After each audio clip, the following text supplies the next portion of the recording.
नमस्कार मित्रों, मैं महेंद्र देवड़ा कोचिंग सेंटर बनार जोधपुर के इस ऑनलाइन प्लेटफॉर्म पर आपका हार्दिक स्वागत करता हूं।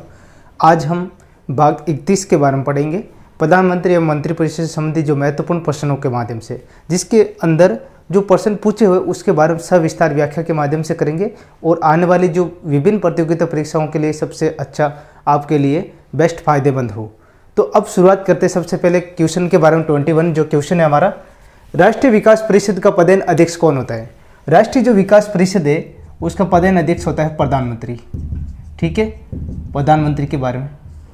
तो सर्वप्रथम ये प्रश्न आपका तैयार हो गया और उसके बाद में बात करते हैं प्रधानमंत्री के साथ साथ राष्ट्रीय विकास परिषद, जिसको हम योजना बोर्ड भी बोल सकते हैं, ये बना था आपका 1950 के अंदर 1950 के अंदर बना। जो वर्तमान समय की बात करते हैं, जो बारहवीं पंचवर्षीय योजना के बाद अब नीति आयोग बन गया। कौन सा आयोग? नीति आयोग, NITI, जिसका फुल फॉर्म भी एक बार पूछा हुआ एग्जाम के अंदर। ऐसे हिंदी में बोलते हैं हम भारत नियोजन यानी भारत परिवर्तन संस्था के रूप में, और national institution for transforming India, national institution for transforming India, NITI Aayog का जो ये फुल फॉर्म है। अब रही बात इसके जो वर्तमान अध्यक्ष कौन है? प्रधानमंत्री। और ये कब से शुरू हुआ था? 1 जनवरी 2015 से। कब शुरुआत हुई? 1 जनवरी 2015 से शुरुआत हुई। और इसके वर्तमान अध्यक्ष है अभी प्रधानमंत्री। और उपाध्यक्ष की बात करते हैं, उपाध्यक्ष अगर वर्तमान की बात करते हैं वो है राजीव कुमार। ठीक है, राजीव कुमार जो अभी वर्तमान समय के अंदर इनके उपाध्यक्ष है। और इससे पूर्व कौन थे? अरविंद पनगड़िया। ठीक है, अगर पूर्णकालीन जो सदस्य की बात करते हैं, पूर्णकालीन जो सदस्य है वो है आपके, एक तो विवेक देवरॉय, और सेकंड नंबर है आपके VK सारस्वत। ये सवाल 2 बार आया हुआ है। इसमें उपाध्यक्ष के बारे में पूछा था, इससे पूर्व जो उपाध्यक्ष थे अरविंद पनगड़िया जी के बारे में। और वर्तमान जो अध्यक्ष है अभी कौन है? अभी प्रधानमंत्री खुद है स्वयं। और रही बात, ये 15 साल के लिए प्लान है, इसका अर्थ है नीति आयोग। और 12वीं पंचवर्षीय योजना के बाद में ये योजना बनी थी नीति आयोग 2015 से।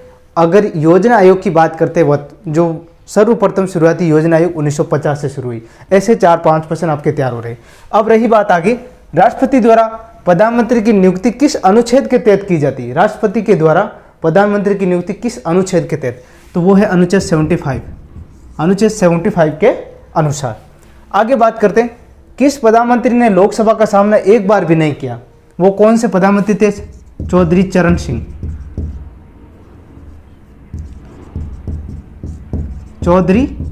सिंह।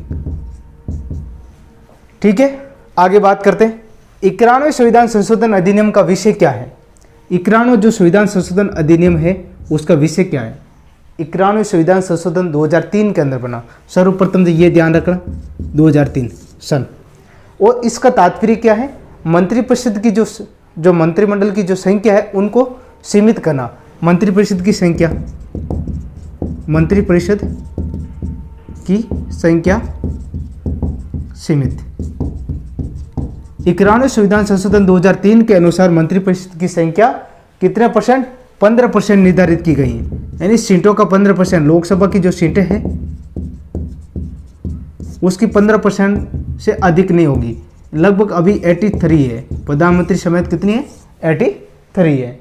यानी इतने जो कैबिनेट मंत्री, राज्य मंत्री, स्वतंत्र उपप्रभार मंत्री को चुनते हैं 83, और 15% से अधिक सीटें नहीं रिजर्व रख सकते हैं मंत्रिमंडल के लिए, मंत्रिपरिषद के लिए। तो इसके अंदर क्या था? मंत्रिपरिषद की संख्या सीमित करना। ये कौन सा अनुच्छेद के? यानी 91वें संविधान संशोधन के तहत 2003 के अनुसार, 2003 के अंदर ये संशोधन हुआ था। संसद के स्थगन प्रस्ताव का लक्ष्य है। अब स्थगन प्रस्ताव का आ रहा है और संसद के मामला आ रहा है कि संसद के अंदर तो स्थगन प्रस्ताव से क्या तात्पर्य है? ये सवाल आ गया मान लो। तो इसका अर्थ है कि भाई संसद के अंदर जो भी मान लो नीति, विशिष्ट कोई नीति है उसकी आलोचना करना, यानी किसी विशिष्ट नीति की आलोचना करना।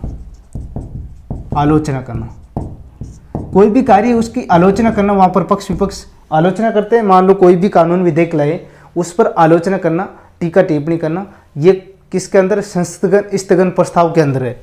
ठीक है। प्रधानमंत्री का सचिवालय किसके अधीन है, अधीन होता है। प्रधानमंत्री का सचिवालय होता है गृह मंत्रालय के अधीन,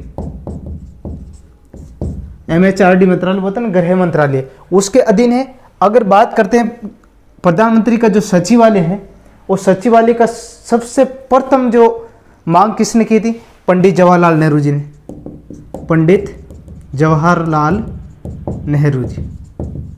अगर पीएमओ ऑफिस की कार्यालय की बात करते तो कार्यालय की सर्वप्रथम मांग की थी मोरारजी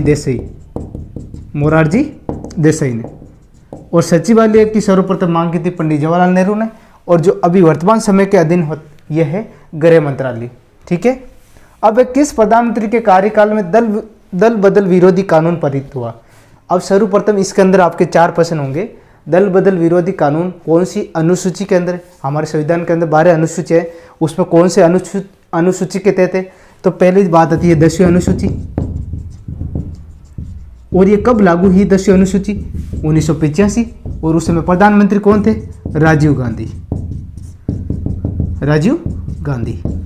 ठीक है, यानी राजीव गांधी थे उस समय प्रधानमंत्री। तो दल बदल विरोधी जो कानून पारित हुआ था 10वीं अनुसूची के तहत 1985 के में, और उस समय प्रधानमंत्री थे राजीव गांधी। ऐसे आपके 3 प्रश्न अच्छी तरीके से तैयार हो रहे हैं।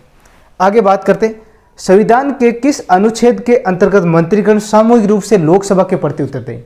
ये कौन से अनुच्छेद के तहत है, अनुच्छेद 75(3) के अनुसार, अनुच्छेद 75(3) के अनुसार। और अगर 75(2) के अनुसार की बात करते, राष्ट्रपति के प्रसाद पर्यंत तक मंत्रिपरिषद बनी रहेगी। राष्ट्रपति का जो प्रसाद पर्यटन है वहां तक क्या है, मंत्रिपरिषद बनी रहेगी। तो अगर बात करते हैं राष्ट्रपति से संबंधित तो 75(2) के तहत, और इसके अगर लोकसभा के प्रति उत्तरदायी बोलते हैं 75(3) के अनुसार। संसदीय लोकतंत्र में प्रधानमंत्री शक्ति और उत्तरदायित्व का मुख्य बिंदु होता है, और भारत के किस प्रधानमंत्री ने यह विचार व्यक्त किया था सर्वप्रथम। यानी कोई भी लोकतंत्र के प्रधानमंत्री वो शक्ति और उत्तरदायित्व मुख्य बिंदु होता है, ये बताया था आपके राजीव गांधी जी ने।